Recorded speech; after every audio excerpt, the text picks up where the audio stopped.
But do you feel like even for your personal podcast, that sometimes you're like, oh, I really wanted this episode to do well. It like really like I really love putting all this time and effort into it and it didn't do as well. Like, do you feel sort of attached for your personal projects? And then how do you kind of detach yourself so you can move forward? No, that's a really good question. I'm glad you made me clarify.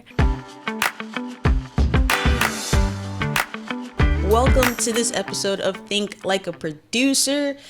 I'm excited about this because I was like, Christine, this might be a good idea for an episode. This wasn't directly asked by you all, but of course, send in your questions whenever you have them. But I got this question while I was teaching a class. I was in a membership group. I was asked to like be a guest lecturer for a group of coaches. And I was asked, hey, what is the best performing episode in your podcast right now? What's the worst performing episode in your podcast right now? And I had a bit of a moment where I had to think because I was like, oh, I know the best episodes, but even though Christine has been amazing at telling me our stats on a regular basis, I have never really attached to which episodes weren't doing the best, at least on our audio platform. And I thought of this question, like, how attached to the results should you be? And I thought this would be cool because I know that Christine is attached in a different way than I'm attached to our results of our podcast and our marketing. So I think this is something to bring to the forefront, especially if you are new to podcasting. You can get super overwhelmed and inundated with like what people are watching, what people are downloading, how many people are subscribed to my YouTube channel. There's numbers everywhere. How many people are liking or sharing the Instagram post or the Twitter post. Like, the stats can be overwhelming, or they can kind of just be something that you visit at particular points. So bringing back our kind of what I love to bring up, Christine, the fact that we are ending season 1 after 30 episodes. It's very important for the kind of person that I am. So to kind of go back, I answered the question and knew what our top episodes were. I didn't know what our worst episodes were. And the reason why is because it's like, oh, when we finish the season, we're going to have our super fun, super productive marketing meeting, and we're going to go over what really worked in season 1, what didn't work in season 1, and what we're going to kind of like our ideas moving forward with season 2. And I was just thinking, even while I was explaining in the teaching, I'm okay with that. I'm okay with not exactly knowing right now what the worst performing episode is, because I'm the kind of person, maybe you can relate if you're listening, I'm the kind of person, if I know what the worst episode is, I will kind of only think about what's not working. I'll only think about what's not performing well. And that doesn't work well for me moving forward in my creativity. Like, I kind of need to be that, I don't want to say weird because we're not weird, but we're kind of weird. That overly optimistic person that only sees the good until it's time to sit down with everything. And so, like I said, having these breaks, I think, are really important. If you are the kind of person that goes, hey, like, I don't know what the worst performing is. I don't know how, like, do we have really bad episodes that or posts that we put on Instagram? This is the time. Like even when we talked about a bit on our Instagram over the last week of this recording, over the last week, we kind of went over quarters of the year. The fact that the first 3 months is Q1 in a business sense, right? So now that you can come to the end of the first quarter, end of the second quarter, and the third quarter, and put together times that you're focusing on the results. Again, this is me. This is me going, I'm positive cheerleader Tiff. Don't tell me what's not working until we get to the end, until we get to that stop point and we can review. But like I said, Christine's a little different. So my kind of take on this, and I know we'll probably talk a little bit more as we dive deeper, but my take on this is, yes, be attached, know what's happening, know what's going on, but don't be so attached that you're only looking at the negative or only looking at the things that aren't working, and you're not able to create and move forward with your show and your promotion and your marketing. Christine, you are like the data queen for at least for the audio side of our podcast. So I'd love to hear your take on just, are you attached or unattached? Do you think about like our best and our worst episodes on like a regular basis when you're thinking about our podcast? I know you got a lot of stuff going on, but just wondering, like, what's your relationship with our download stats? Like, should you be attached to the results? That's such a good way of putting it, because there's a difference between being attached to results, meaning like your self-worth, your feelings of success, your optimism, your energy is attached to your results, versus being informed of your results, which is where I like to live. That's because so as we all good. know, self-worth is my lifelong journey. So I'm very conscious of like where I put my self-worth, my feelings of success. Being informed and being attached, two separate things. I am super informed about the analytics on any show I work on. I mean, partly because people pay me too, and then I pay myself to be informed of my own results. But attached, I'm probably the queen of being unattached to my results, partly because that's my personality and I make things because I love to make things. And oftentimes I make them for myself, and it's like a bonus if anyone else enjoys it. But partly because I've seen firsthand the perils of being too attached to results that, as we all know, we've talked about this in other episodes, you can get into the comparison trap so quickly. And I've had multiple clients, I've referenced this on the show, who are brilliant at what they do, large followings, successful businesses. And when they see their podcast isn't getting the same numbers as their friend so-and-so's podcast, they start to feel like a failure. They get discouraged. They stop. They give up. And it just breaks my heart because I'm like, oh gosh, like you were never going to be like that person. That person had a totally different brand, business model, audience, show type. Like different shows get very different download numbers based on the even format of the show, right? So obviously, if you have a daily news show, your numbers look totally different than if you have a bi-monthly, or bi-weekly. I always get that wrong. Every 2 weeks, if you're putting out, like I don't know, a storytelling podcast. And to be fair, like even how people consume the content is going to affect your download numbers, because this season on my personal podcast, Worthful Project, I decided to only do affirmation episodes. I wanted to kind of do a fun new creative project. So I'm not doing any interviews. I'm not even doing solo episodes. I'm just putting together these sort of affirmation meditation style episodes that are like 10 minutes. Immediately my downloads doubled. And I know it's because people are listening to those more than once. It's not like I suddenly got double the audience. It's like, this is the type of content people listen to again and again. They're short episodes. They're very like uplifting. It's the kind of stuff I listen to multiple times. So that's why I want to really differentiate being attached versus being informed. So being informed, what does that look like, Christine? Like, how would it be smart to be informed about my podcast analytics?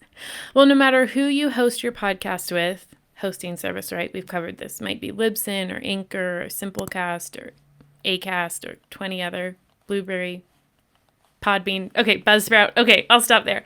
Whoever you host your podcast with, that's where you can look at your actual analytics. The big number is the downloads, right? How many people have pushed play on that episode. But there's a ton of other data, and a lot of hosting services you can pay more for increased analytics. Your basic analytics will kind of just give you maybe info on the top 10 current episodes, and you can pay for more. You can find out where people are listening around the world. You can figure out what time of day they're listening. You can figure out, what kind of device they listen on or what app they use. So those are all just information, right? That's just helpful. You're like, oh, it looks like actually a lot of my audience is on Spotify. Oh, that probably means I have a younger audience. Got it. Just some basics like that versus like, oh, I have a ton of Apple listeners. Most of my listeners, I guess, are Apple users, which kind of tells you something, right? Because Apple products are not cheap. There's like a whole culture around Apple. So that kind of information is just very helpful information. Where it's helpful to be in relationship to your download numbers specifically is every single week, one, I just check to make sure nothing happened like technologically to where people couldn't listen. To be truthful, different from YouTube, you would have no idea if something had glitched and your episode wasn't available unless you were checking your downloads. Like YouTube, you can see the views, they're public, right? That's not like that for audio podcasts. So part of being in touch with my results is literally making sure nothing happened to where like, don't worry, this has happened to me before on shows I've worked on. So I think I learned that through trial and error, like check every week, because you want to find out pretty quickly if something happened where people can't listen. There's other ways you could check that. You could check it on your own device, pull up your own podcast app and be like, is my episode here? It's for us Thursdays, did it appear in my feed? Is anything wrong? So part of that is just like a technical check. And the other part of it, getting back to what you originally said, Tiff, is noticing what people are the most drawn to click play on. And that actually has way more to do with the title of the episode than anything, right? Someone clicking play on an episode, they have no idea what's in the episode yet. So you can't rate the quality of the episode on people clicking play because they haven't listened when they click play. So honestly, it's really helpful feedback about your titles, which just like an email headline, you'll hear any good email marketer explain the same thing about email subject lines, right? Your email is only ever going to be as valuable as your subject line because people are not going to open an email that doesn't have a good subject line. So it's very helpful to figure out like what kind of headlines or titles are resonating with my audience, because that helps me know, okay, they've more people clicked on this particular headline than average. That probably means that's resonating, or even the way I wrote that headline resonated, right? So it might have been put in a active voice, or it might have been put in the form of a question. It might have been put in the form of a list, the top 5 ways to blah, blah, blah. Maybe if you have guest interviews, putting the name of the guest at the beginning of the title versus at the end actually makes a huge difference, because a lot of podcast apps cut off a long title. So people just scrolling through their phone aren't even going to see who the guest was if you didn't put it at the beginning. These are just, you don't have to take this personally, right? This is kind of like scientific. It's data. It's it's neutral information that has nothing to do with like the quality of the episode. So that's my 2 cents on being informed about your results. Tiff, is there a piece of this that you find yourself doing with YouTube videos as well? Yeah, now that you broke it down like that, I was like, oh man, okay, cool. I like that. The difference between being attached and being informed. And I think, just to ask you real quick before I go down the YouTube spiral, like, so when you say that you're not attached to the results, right? Mm-hmm. Basically, you're just saying, like, in a feelings, emotional kind of way, you're just like, these results don't reflect who I am as a person, don't reflect the quality of my work. Like, I am just informed on the numbers so that I know how to grow this podcast, how to grow this show based on what people are clicking on those different things. So you separate the two. But do you feel like even for your personal podcast, that sometimes you're like, oh, I really wanted this episode to do well. It like really like, I really love putting all this time and effort into it and it didn't do as well. Like, do you ever kind of feel sort of attached for your personal projects? And then how do you kind of detach yourself so you can move forward? No, that's a really good question. I'm glad you made me clarify. Yes, I'm human. And of course, if I make something from my heart or I put a lot of effort into it, I do love it when people love it. Like, that's a good feeling. Yes. I have learned that because so much of what we create nowadays is shared digitally, it's a very different experience that's a lot out of my hands. And so I think just like a little nerd fact about Christine, in college, both of my degrees, I studied art and humanity and design. And so I kind of came from a background of the, if you will, analog world.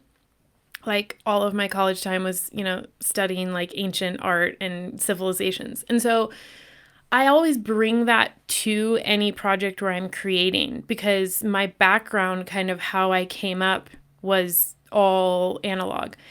And I realize when I'm creating digital products, there are so many factors at work whether or not someone will even see it. Social media, to be obvious, but emails, podcasts, anywhere you're sharing a digital product, you actually can't control whether or not people are going to see it or consume it, right? There could be literally 100 reasons they don't click play, watch the post, read the caption, turn on the volume. I'm the queen of scrolling my Instagram feed with my volume off, so like, that's a fact. And that's what's really helped me not be attached to people responding to my work. I just sort of have like a blanket perspective that if people had seen it and been able in a frame of mind to really take it in, they probably would have loved it. My people, right? Like my target audience. A lot of people like it just... And of course, there's an entire industry built to make sure people see your stuff. I'm not saying you're powerless. I'm just saying because I haven't been willing to invest a ton of time and money into making sure people see my stuff, which is the whole business in and of itself, that's kind of helped me be not attached. And then, to be fair, when I do put something out that I get a lot of response from, that's even more validation that that message resonated. Because I'm like, all the barriers included, people still found this and loved it. Okay, that helps me know that people really want more of that. But, maybe that's just a naivete that I live within. I'm fine with that. It's helped me a lot to work inside of the digital industry, specifically a social media heavy industry, because I'm like, it is not as it appears. Like, as we know, algorithms run every one of these for-profit platforms. So, it's a pay to play, and that's okay. Okay, all right. I like your take on it, and it's probably like the first time I was like, oh, I'm gonna do a quick podcast interview with Christine and ask her a question directly. But I appreciate your take on that, and I think on the YouTube side, to answer your question now, what I recommend for people is TubeBuddy. That's something that people have been using as a third party app to just test everything Christine was talking about like 10 minutes ago, when she was talking about like titles and thumbnails and like what people are clicking on, and knowing that a lot of results don't have to do exactly with like the quality of the actual video, but just, was that thumbnail interesting? Were they on the, I mean, God, it's so crazy that if the person is on the left side or the right side of your thumbnail makes a huge difference.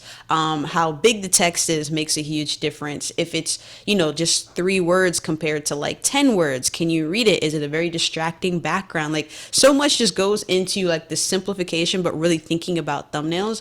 And I will point this out because I love this example. Sophia Amoruso, I tore up that Girl Boss book. Loved reading all about her story. But when she was on eBay and she was selling a lot of her clothes and different things, and she was building up, like she would basically go and buy things secondhand and resell it on eBay, vintage stuff. And I'm not a clothes person, so like you gotta understand, like for me to even be talking about it, I'm like, yo, her story is awesome.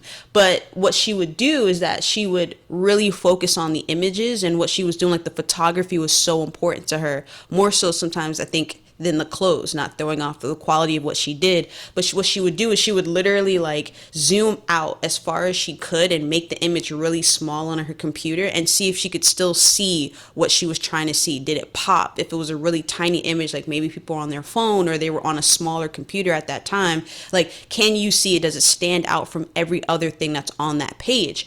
And I love that part of the book. I love that, it was so much more than the clothes, right? It was so much more than being in love and having a craft and an art in that particular piece. And it was what Christine said. It's like, it was the data. It was just like, what are people looking at? What color is going to pop on the screen? Like when I go with clients' thumbnails, like I literally just zoom out. I download their thumbnails and I zoom out. Like, can I read those words? Can I see that face? And then that's where I start when it comes to kind of redoing some people's YouTube channels and different things like that. And again, to Christine's point, like the 5 steps to X, Y, and Z will probably do better than this is how you should live your life. Like the steps, the timing, there's different, there's reasons why we click on what we click on, because there's a million videos on how to take a good photo, but like you clicked on one in particular because of the way that thumbnail looked or that title stood out, or you just really loved that person and you got to see their face on the right side of the screen.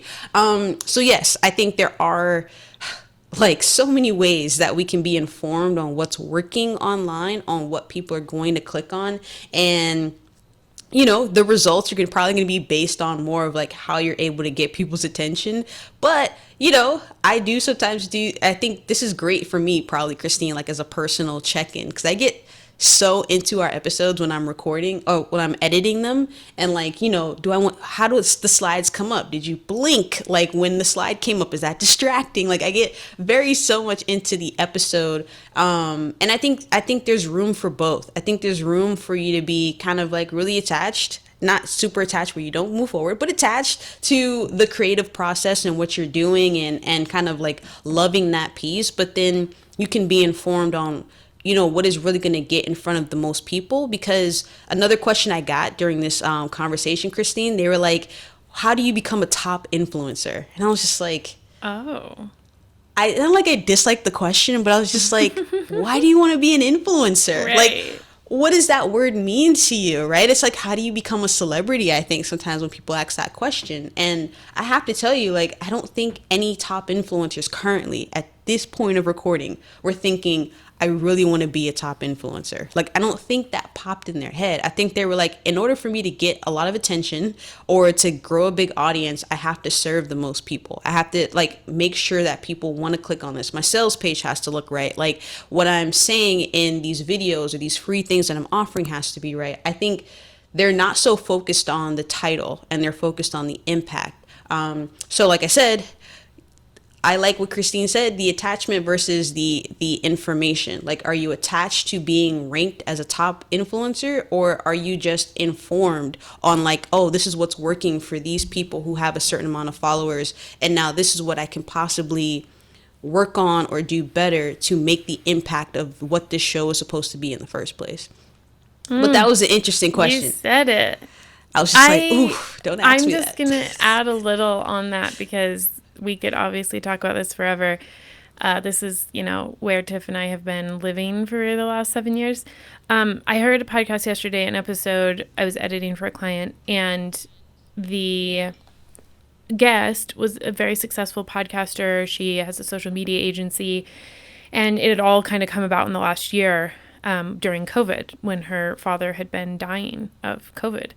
And so she was telling this like kind of tragedy over triumph story, which was so powerful, but she was outlining what she got clear on during this very difficult time when she started this business. And she said straight out, she was like, I realized my goal was to become like a #1 business influencer for millennials.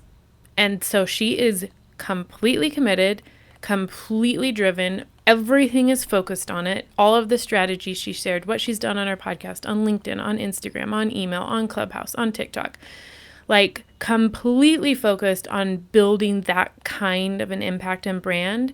And so like, hat goes off to her. She's doing it.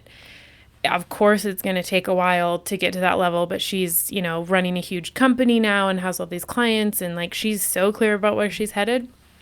And to your point, that is a very different energy that creates very different results than someone who's like, I want to be an influencer and help people.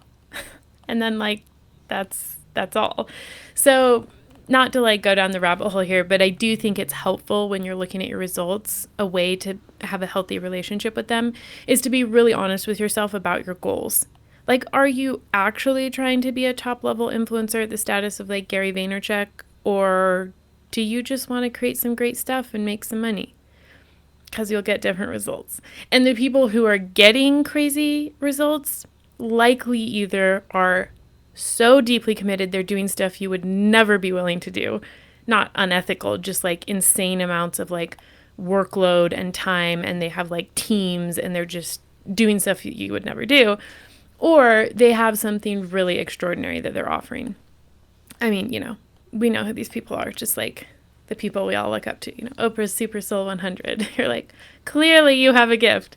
So just a little 2 cents on the end there to like really own your priorities and own who you are and what you're here to do, and that not everyone needs to be an influencer at the scale of millions of followers. They don't. Not needed. Okay. True. And people don't make, I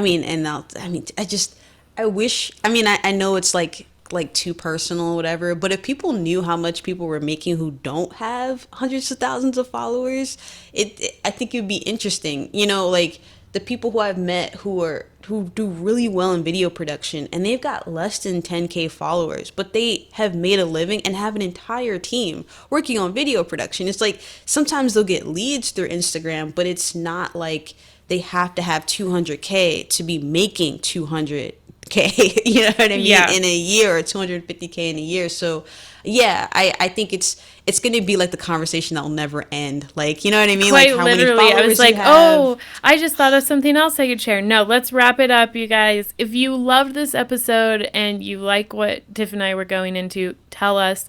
Leave a comment on our Instagram. Email us.